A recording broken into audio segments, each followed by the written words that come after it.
Welcome back to the channel and welcome back to another quick pick prediction video. In this video, I'll be predicting the light heavyweight bout between Jiri Prochazka versus Aleksandar Rakic. And how do I feel about this one right here is I'm going average confidence Jiri Prochazka to beat Aleksandar Rakic. I think it's a good matchup. But yeah, it's a good matchup. I think the biggest thing for concern, I guess if you're picking Jiri, or I guess if you are Jiri, is what has Rakic really been working on in his time away? He has injury. I guess one thing, the big thing he's working on is getting back healthy. But also in the time away, what has he been working on? That's the thing. Like, not just the injury. The injury is kind of a small thing in case of you're training for him. But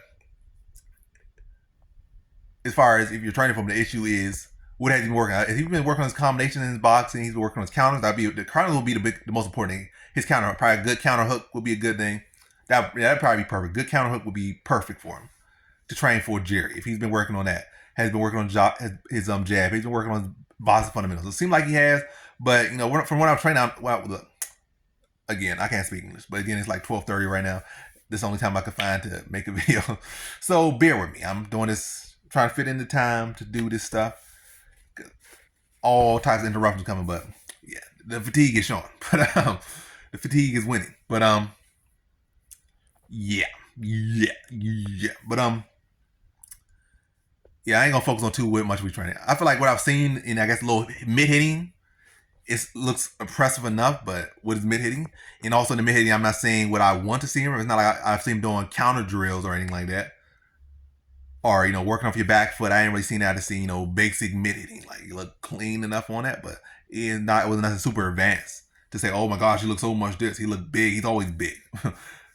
He's working on his hands, but is he working on them in the key areas that he needs? I don't know. And I'm not gonna bank on him though. I'm gonna bank on what I've seen him do. I ain't gonna bank on what he could do. I only predict based on what I've seen. Unless I'm in the gym with the dude or doing this and doing that or whatnot, and can see behind this thing, I'm not gonna predict off what I think he can do. I'm gonna predict off what I see. And from what I see, I feel like most likely from his toolkit that I've seen, I feel like he don't have the best hands.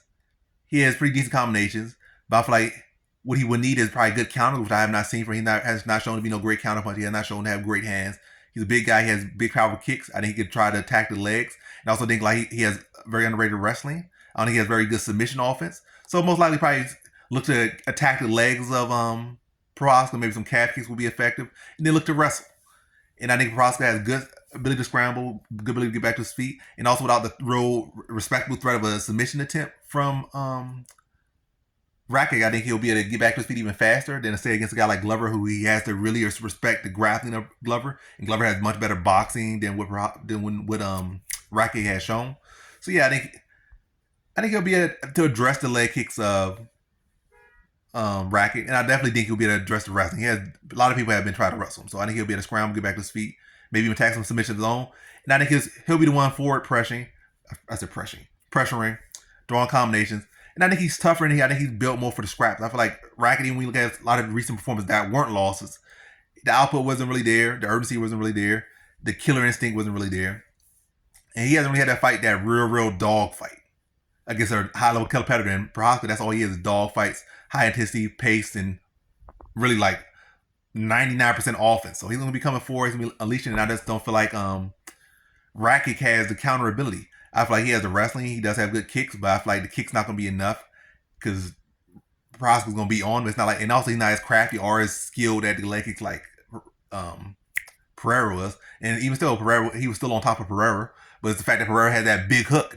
He could counter with it. That's one of his main things. So when Prochazka gets over aggressive, he's right in range for that hook, or he's falling right into that hook, and I don't see that from Rakic.